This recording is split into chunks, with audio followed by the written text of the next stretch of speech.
All right. Good afternoon, everyone. Thank you all for joining the next in our series of webinars related to the Second Amendment to the NYDFS 500 cybersecurity regulation. Today, we're going to be reviewing enforcement actions, their causes and consequences.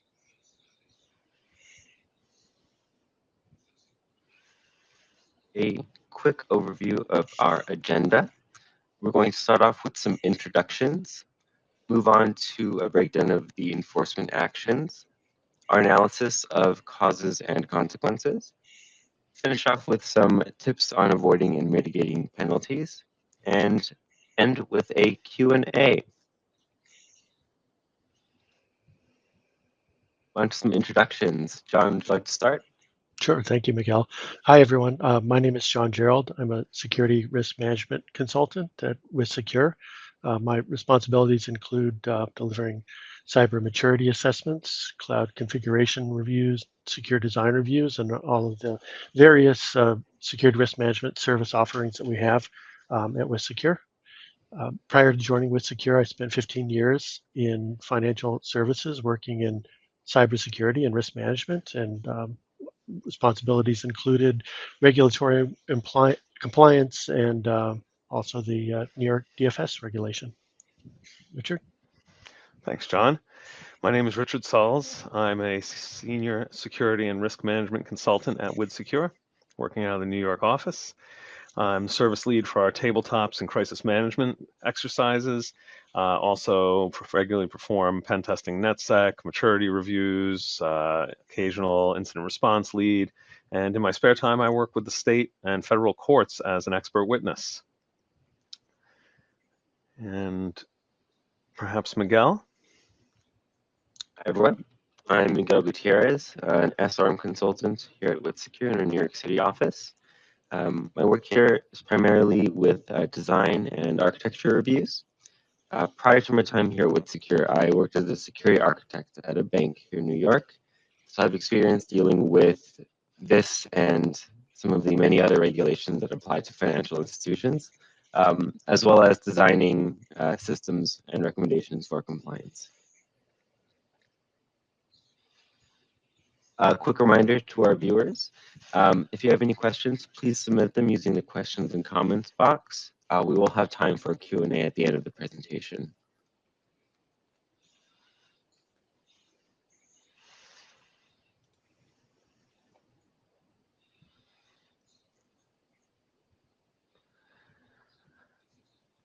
So to start off, let's go over some definitions. So what are enforcement actions? To start, these are the legal measures that NYDFS takes against covered entities. So that's going to be your banks, insurance providers, etc., that violate its regulations. So these exist under over a consent order, which is the legally binding agreement between your organization and NYDFS to resolve this matter of non-compliance without going to trial. This consent order is going to have a few details, and that includes the incident or deficiencies that led to this action, the specific sections of the regulation that have been violated. NYDFS is going to give you some remedial actions, some recommendations, and it's going to include that monetary penalty. Ouch. As well as on top of this, these records are all published on the NYDFS website. So there's, on top of the headaches mentioned above, there's also going to be some reputational risk as well. We'll start off with analysis of these enforcement actions. Richard, would you like to start? Thanks, Miguel. So what you see here is that there have been 16 enforcement actions since the regulation was enacted. And now we're talking about the original regulation, not the amendment, which is going to come into effect soon. The average monetary penalty was almost $3 million, ranging from $1 million to $5 million, though there is an exception, which we'll talk about at a later slide. The security incidents related to these enforcement actions resulted in theft of almost $2 million. And as you can see from the slide, there's only one consent order so far in 2024. 11 of these actions were directly related to security incidents, and 5 were due to deficiencies discovered in exams. So what you might notice here is that there's a shift from enforcement actions resulting from a security incident, which was what was happening in the past, specifically in totality up until 2022. Now what we're seeing is that they're coming from failures of exams without a breach having to actually occur. So it's possible that this trend could result in additional enforcement actions as an indication that they're attempting to raise the bar. And just a reminder, these likely come from failing to address MRAs. They're not just the immediate result of an exam failure or in a failure on an exam. And what we're seeing is that DFS appears to be more aggressive in issuing penalties for non-compliance discovered in an exam in these last 2 and now 3 years. So details of these security events are found on the next slide, and I found one very interesting.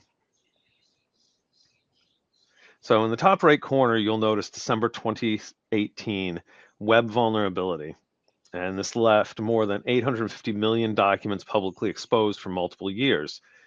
The covered entity failed to implement sufficient access controls to prevent unauthorized access to this NPI. There was a vulnerability in one of their systems which allowed unauthorized access to sensitive documents without authentication. The issue was not addressed promptly, despite being discovered internally. So what happened? The covered entity identified the vulnerability months before it was publicly reported in December of 2018, but they failed to take appropriate action until a journalist exposed the issue in May of 2019. They were imposed a $1 million fine for this as part of their settlement, and they implemented significant enhancements to their cybersecurity practices, which is why we see a $1 million penalty, which, as you may note from what I mentioned prior, is $2 million less than the average penalty that we saw over the last few years. And the event obviously demonstrates the importance of timely vulnerability remediation, strong access controls, and continuous risk assessments to avoid these types of enforcement actions. Miguel, I know that you had analyzed these as well. Is there anything you'd like to call out that you found interesting? So a few months after the story was published, we have this other event in September of 2019. A phishing attack led to a user's email credentials being stolen, username and password. And this was pretty directly just led to a business email compromise. The attacker impersonated a broker and initiated a $35,000 funds transfer. I think it's a story we see often, phishing attacks, and I think this is something that we'll touch on this a bit later, but something that MFA may have been able to stop. John, you had a couple you'd like to get into as well? Yeah, thanks, Miguel.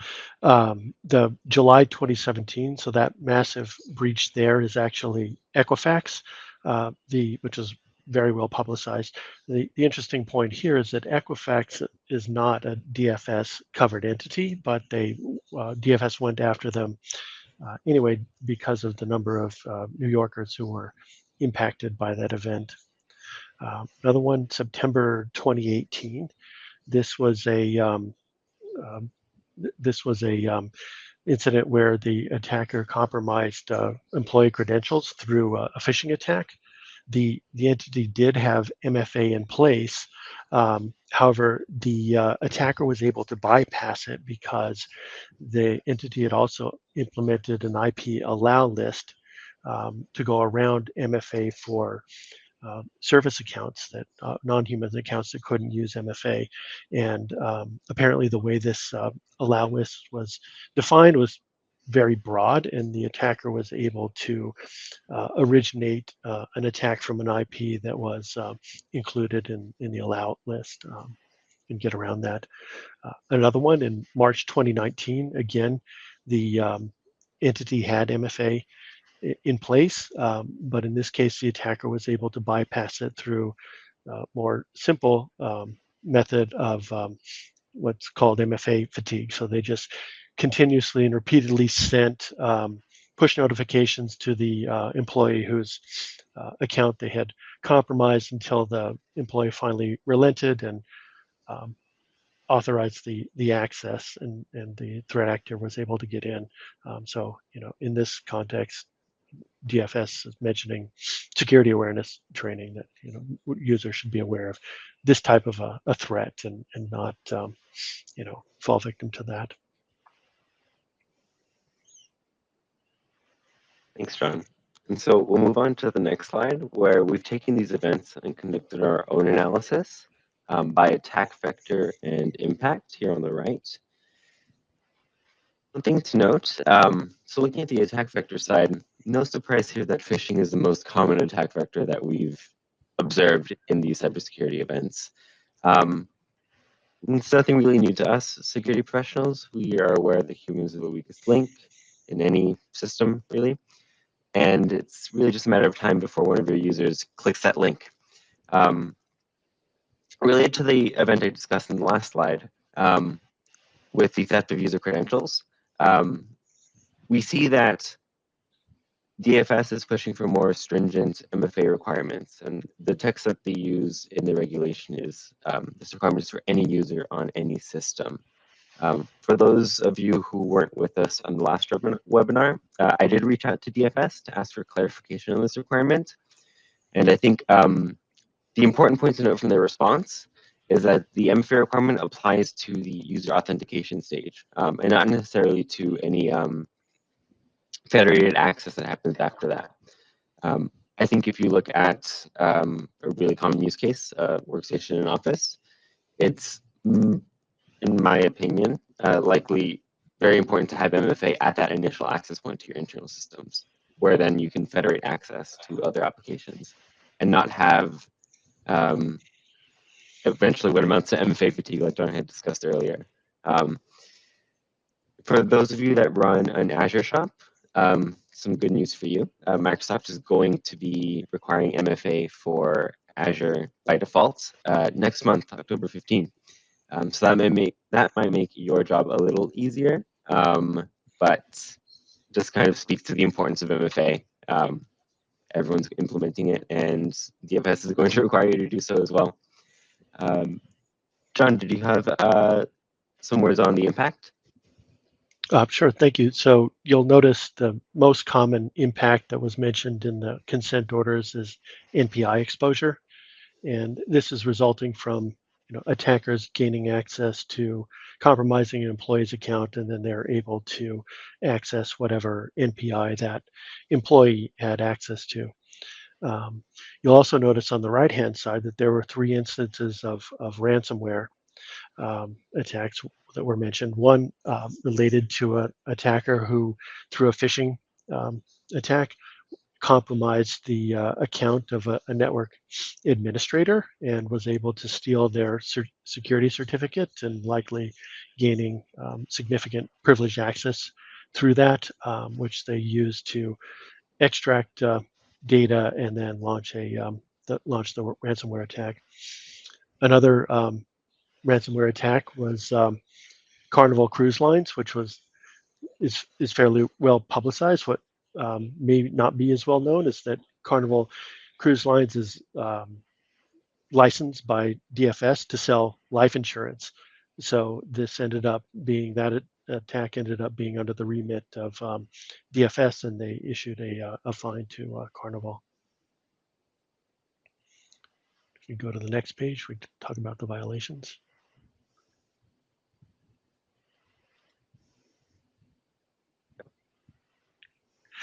So here the consent orders mention specifically what sections of the regulation there were violations.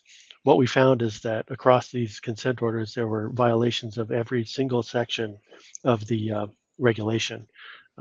Two of the big areas you'll see at the top is the cybersecurity program. So these violations stem from either the covered entity not having a cybersecurity program, or there were instances where there was a security program, but the entity had not done a risk assessment or hadn't done an adequate risk assessment. So essentially, DFS found that that security program was not effective because it wasn't being based on a risk assessment. The next one around policy. So these violations came from either, again, entities not having any policies defined, or there were also instances where DFS pointed to the particular policy that was related to whatever incident occurred and found that, that policy was ineffective or inadequate based on there having been a breach in that area. One consent order that I found interesting here is there was an entity that had a whole set of security policies. However, they hadn't done a risk assessment. So DFS found that essentially all those policies were null and void because the policies had not been based on a risk assessment. So this really highlights the importance of risk assessment in the context of, well, in general, but in the context of the DFS regulation, risk assessment is really important because it can, have impacts in all the other sections around, what how well the risk assessment is done. Yeah, so Richard, you want to talk about some of the other areas? Thanks, John. Sure. Yeah. So what I wanted to call out, among other things, is that the CISO column has 5 violations. One of them is specifically for not having a CISO, and the other 4 are for not providing an annual report to the board of directors. And further, we see down and under 500.12, our friend multi-factor authentication rears its head again. There were 8 violations for lack of multi-factor authentication. And I think that, keeping in mind these are previous violations prior to the Second Amendment taking effect, I think we're going to see a lot more interesting spread of numbers in the next year or two. Miguel? I wanted to talk about this, these last 2 rows here relating to notices to superintendent, where we've got a total of 19 violations. I'll start off with the first one, notice of cybersecurity event with 5 violations. This relates to the particulars that NYDFS sets out for notifying them in the case of a cybersecurity event. And that's going to be, within 72 hours, and that's going to be to them specifically. So it doesn't matter if you've notified law enforcement or the FBI, you need to tell NYDFS specifically of this event in time. And lastly here, this is what I find the most curious, the annual statement of compliance. So when you submit your attestation of compliance to these requirements and your CEO signs off on it, you think you're okay until an event occurs. And from NYDFS's investigation, they find that actually there was something that was misconfigured or something that wasn't implemented up to spec of regulation in their interpretation. So they can go back and say, on top of whatever violations caused this incident, we'll also tack on that your statement of compliance that you falsely certified this compliance. So this is kind of a free space on the bingo card. Gets tacked on as much as it can, and it's really no fun. I think we can move on now to everyone's favorite part here, which is the monetary penalties. I think, Richard, you were going to start. Sure, thanks. So what I'm discussing here is the $5 million penalty in 2022. This came about from Carnival Cruise Lines, which you heard John mention a little bit earlier. They had 4 major breaches from 2019 to 2021, including phishing and ransomware attacks, which exposed sensitive NPI, including passport numbers and health information. Carnival failed to implement mandatory MFA, and they delayed reporting the incidents as required under the DFS amendment. Ultimately, as a result, they were fined $5 million and forced to surrender their New York insurance licenses. Miguel, would you like to discuss another penalty on this chart? Sure. I'll be taking that $4.25 million penalty in 2023. This one I found quite interesting because this wasn't a result of any one particular security incident, one that occurred in 2023. This was a result of multiple incidents that occurred, years prior with third parties. So I think a couple of the incidents where there was a debit card processor contracted by the organization that gave another customer unauthorized access to this organization's NPI. There was a hacker that accessed the email systems of a law firm contracted by this organization. And ultimately, what DFS found in violation of these regulations were that their due diligence for their third-party onboarding was not up to spec if they weren't able to capture the flaws that led to these events at the third party. And also, after these events had occurred, this organization just cut off their relationship with these vendors and didn't really perform any revamp of their due diligence processes or update, say, like their risk register with an updated risk rating of these vendors. So there's no really organizational change that would prevent this in the future.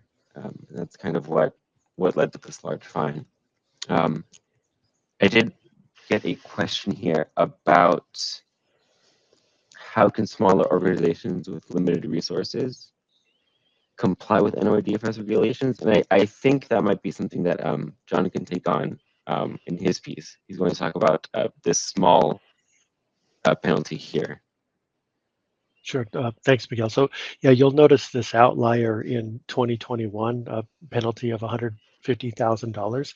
And what was mentioned in that consent order is that in assessing the penalty, the DFS took into account the size and revenues of the entity.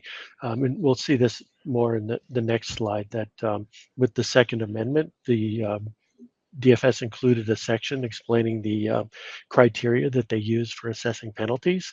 And so that was the reason for that small penalty, that there was a small organization and they took that into account. I also want to mention on the right here, these huge penalties that aren't included in the chart. And the reason is that these were enforcement actions that related not just to cybersecurity, but to violations of other DFS regulations, most commonly anti-money laundering. So they would resulted in these huge penalties. We'll just go through these kind of quickly. The first one, 2018, was Equifax, which we talked about before.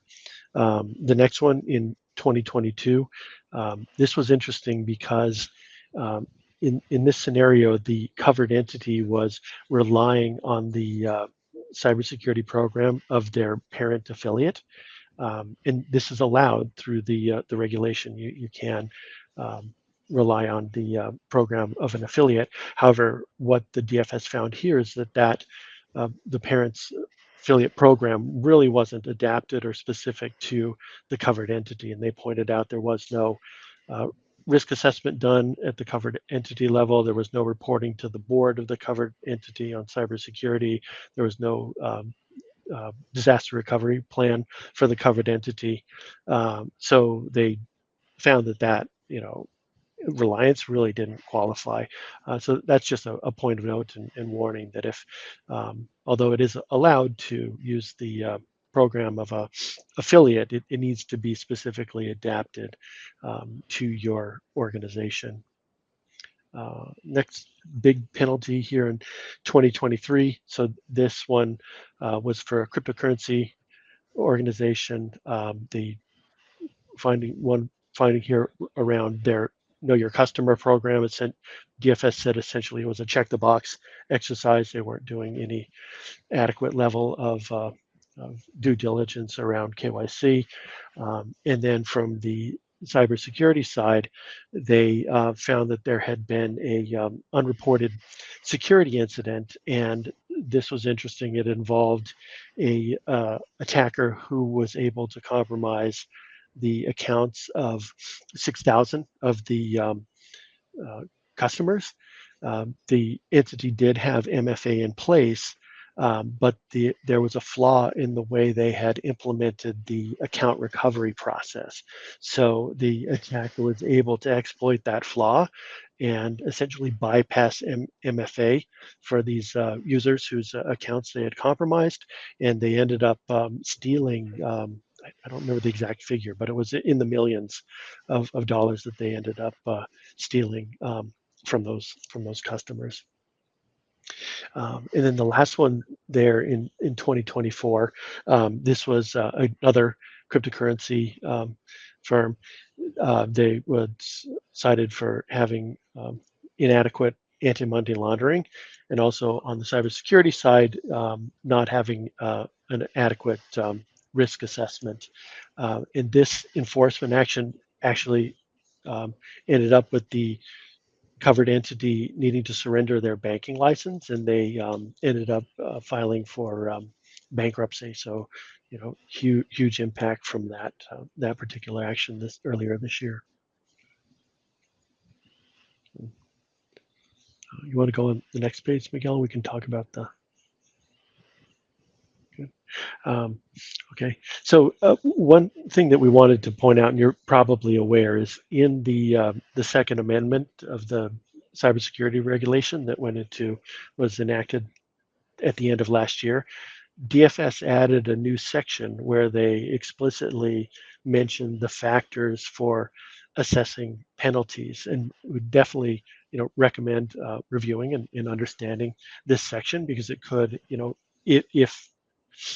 if an organization was assessed a penalty, this could potentially mitigate the amount of the penalty. I won't go through these in detail, but just wanted to call out kind of some themes that we saw in this list. So the first one is behavioral. So things like, did the entity cooperate with DFS? Did they act in good faith? Did they what was their involvement from the senior governing body in a positive manner? And was there any false or misleading information that was provided? Would all impact the level of the assessed penalty. A second theme is sort of contextual. So these are things like whether the event was or the deficiency was unintentional or inadvertent, or based on reckless negligence. If there was a failure to remedy previous findings from previous exams led to the issue. Looking at, did the entity have a history of prior violations? Looking at whether this was an isolated incident or repeat violation or systemic failures.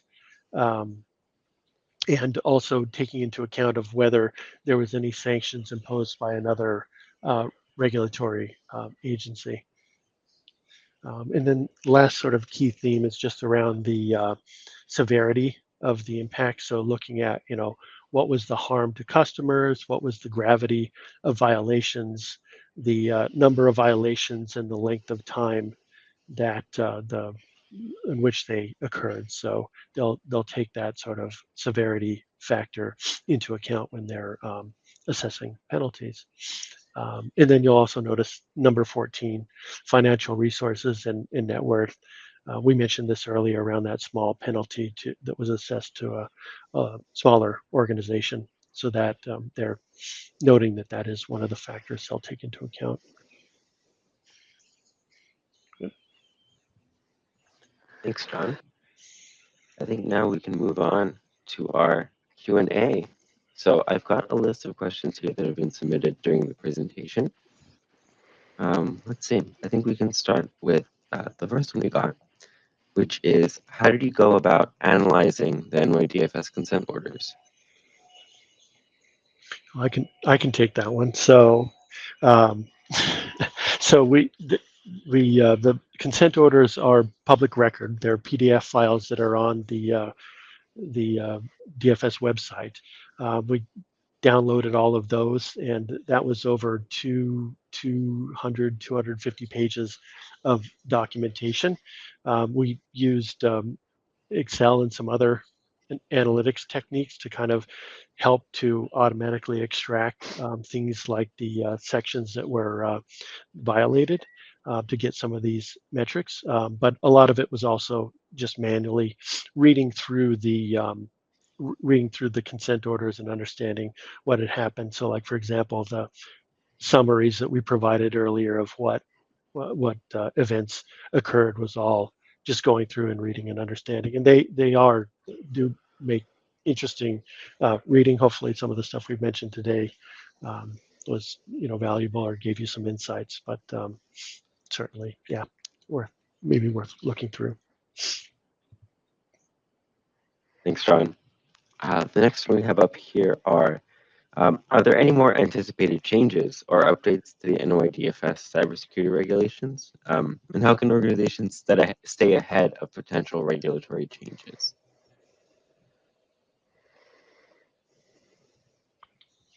You want me to, I can take that one also.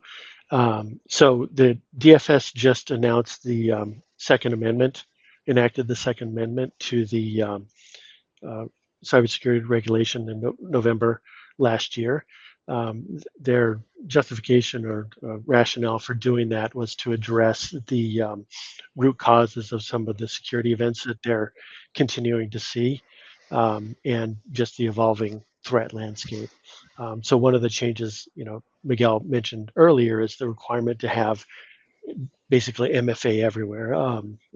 Any user accessing any system needs to be going through MFA, and that's intended to address, the prevalence of these phishing attacks that were successful because the entity either didn't have MFA in place or hadn't impacted or hadn't implemented it effectively. The Second Amendment will go into effect in, like the first initial regulation. There's transitional periods, and I think, Miguel, you looked at this one. It's out through 2025. I believe that the end of 2025 that all the sections of the Second Amendment go into effect. And then just with regard to being able to stay up to date with regulatory changes for the DFS, there's a mailing list that you can sign up for, and they will send you updates. You can keep an eye on their website. We've also found that DFS is fairly good at responding to queries. We've sent them, as Miguel mentioned earlier, we've sent them queries about clarification on certain provisions, and they're pretty good about getting back to us with good, clear responses.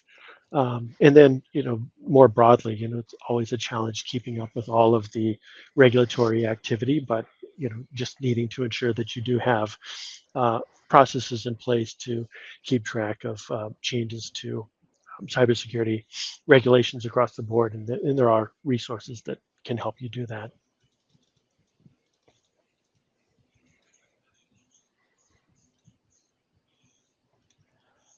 Thank you, John. Well, it seems like we're getting quite a few more questions now. I do want to be conscious of time. It seems that we're running about 5 minutes past. I think we do have time for perhaps one more question.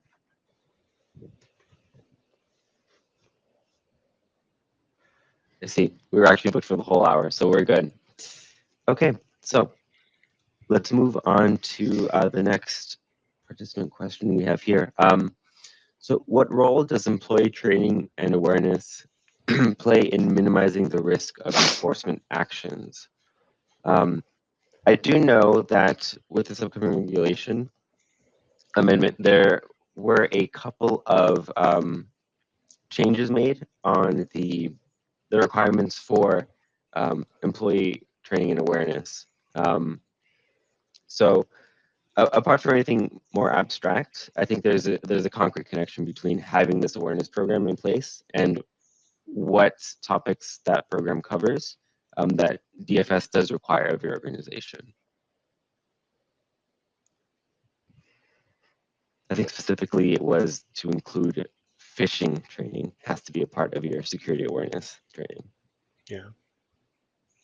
In the initial draft, they were going to require phishing simulations, and they backed that out in the final version of the regulation. But that's definitely advisable to even though it's not required by the regulation, to run those phishing simulations to provide training moments to employees in a real life scenario that they can learn from. Thanks, John. I think down the list, here's an interesting one actually. What are the best practices for incident reporting and communication with NYDFS?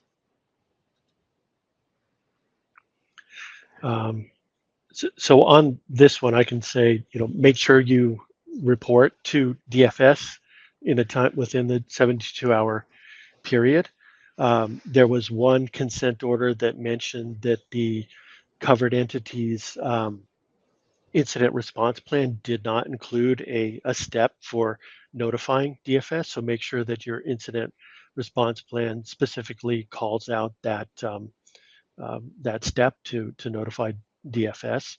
And then I'll just mention a couple interesting developments in the Second Amendment that well, I guess just one main one is that the DFS is now requiring for covered entities to provide to report if they've made a ransomware payment, and then after some period, 30 days or so after, to provide a written justification for why they made the payment. And what they've said is that they're looking to gain a better understanding around how ransomware is impacting covered entities, and wanting to understand what the thought process was around deciding to submit to that payment, so that they can look at are there other ways that they can help mitigate the effects of ransomware just by getting more insights into what's actually happening.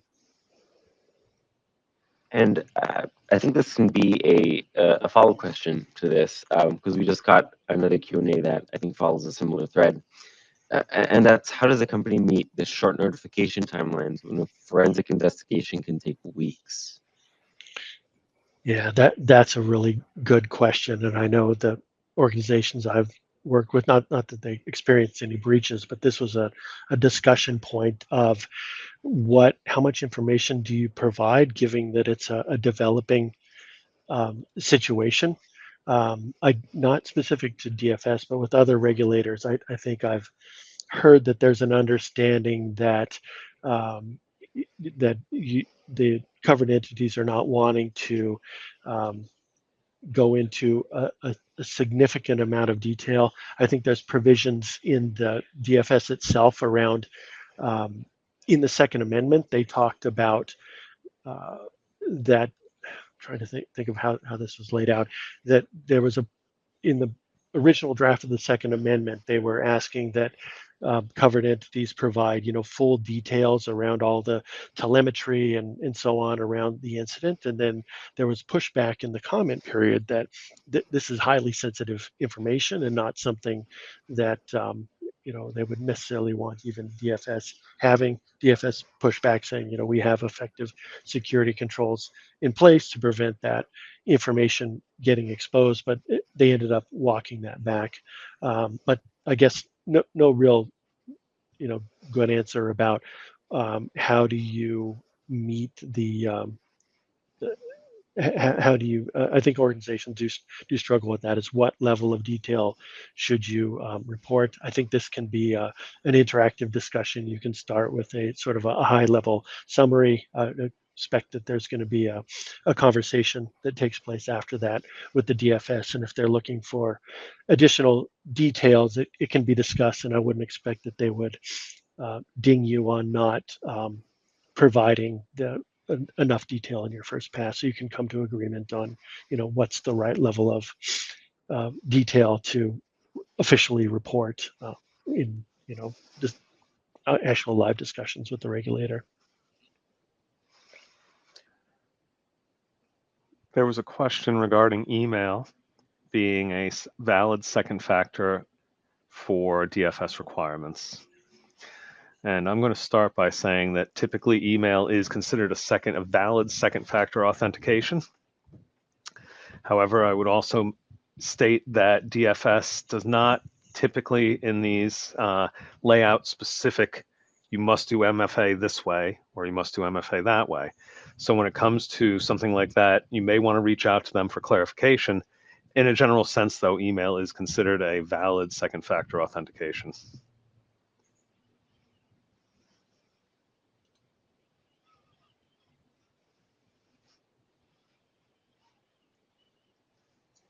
Well, thanks, Richard. Let's see. Well, what other questions have we got? So here's one. During our assessments, based on NYDFS requirements for IRPs, what are the most common gaps that have been found? I think that was something that we may have covered in the violation by section, maybe at a high level. Yeah, maybe you can go back to that violations by section. I think there was only one or maybe two violations of the incident response plan. It's kind of two of them. Okay, I can only remember one, and this was that the incident response, I mentioned this earlier, that the incident response plan did not include a step to notify the DFS.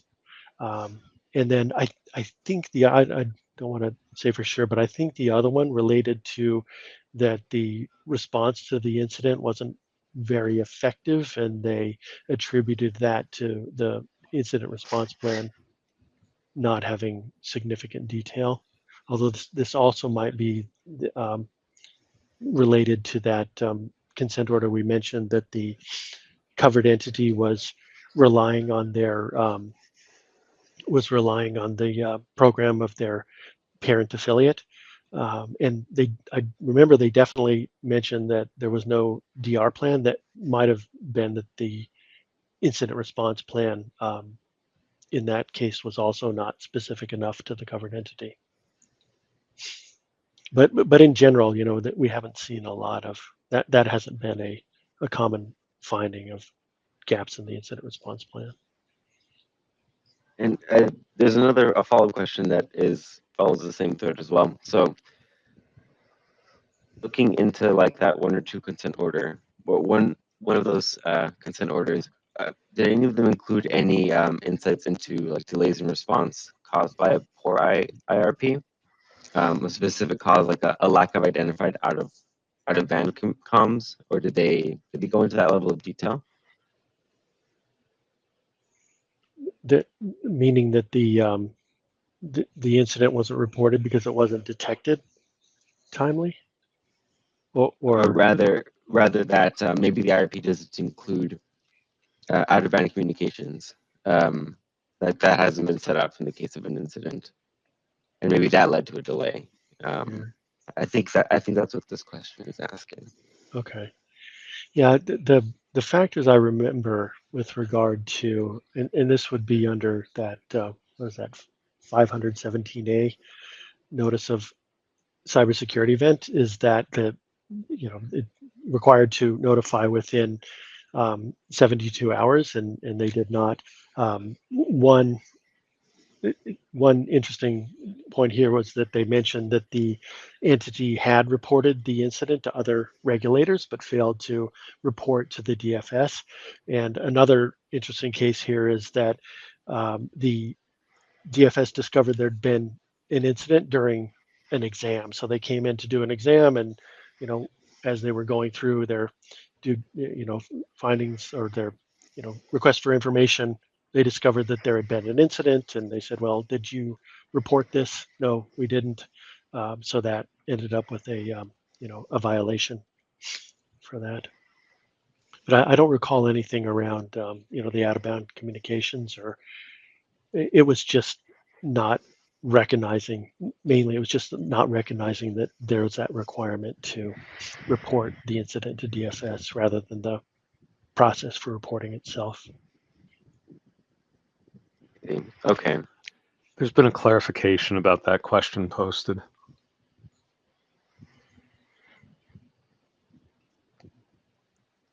What, if any, causes were identified for delayed response remediation? Comms were just an example, not the notification per se, but the overall response remediation effort. I don't recall anything specific to that in any of the consent orders.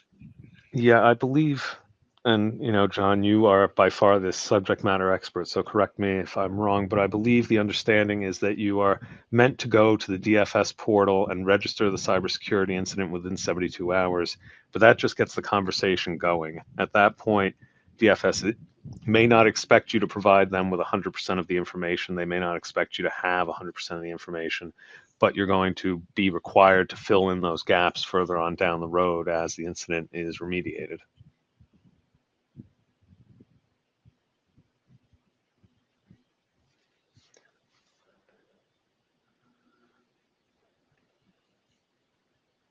We have 2 additional questions that we can get into. I think the first one here is, so just a clarification on the incidents reported slide here. Where, it's me.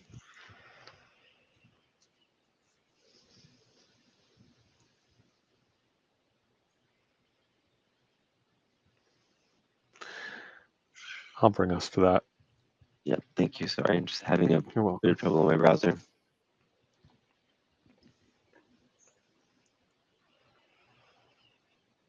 On this incidents reported slide, so are all of these incidents that led to an enforcement action? Yeah, yes, all of these, everything here. And if you go to the slide previous,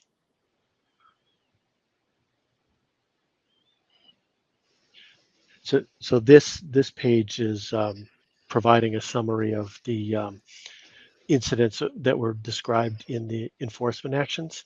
So some of the enforcement actions describe multiple incidents, which we've captured here as well. I think 3 and even 4 incidents. Richard mentioned Carnival in particular.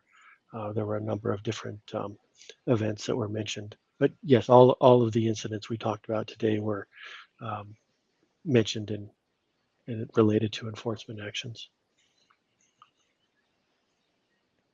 All right. And now the last question that we have, I think before we can wrap up. So what best practices can financial institutions adopt to avoid triggering enforcement actions under NYDFS 500? I think apart from compliance, I think this question might just get into either how do you avoid a cybersecurity incident or how do you avoid an audit from the NYDFS? Yeah, and this is interesting because this is actually a question we discussed in preparing for the webinar. That how do we avoid incidents? And what we kept coming back to is comply with the regulation and don't get a security breach. So we originally had a slide that we took out that went into horrible granular detail about all the different sections. We've done other webinars before talking about compliance with specific areas, but it's really that comes down to do an internal assessment of your compliance with the regulation.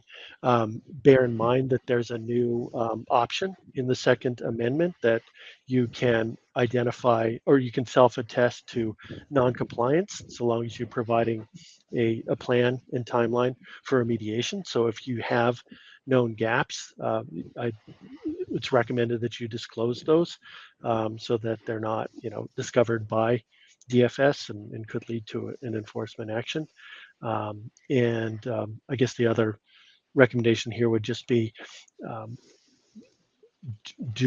keep an eye and do assessments against the new requirements in the Second Amendment, because, like Richard mentioned, DFS is significantly raising the bar in certain areas. There's time allotted in these transitional periods to implement these controls, but you certainly want to get out ahead of that, make sure that you're on track to implement the new requirements and that you've assessed that you're meeting those requirements effectively.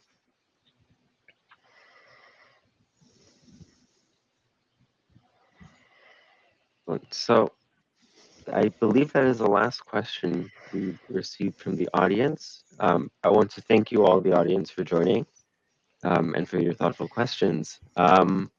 Richard, John, thank you as well. Thank you, Miguel. Stay tuned. We'll probably do another one of these. I believe this is the 4th DFS webinar that we've done. And as more information comes out and there's more to share, we will hold another one. Thank you very much for attending. Thank you. Thank you.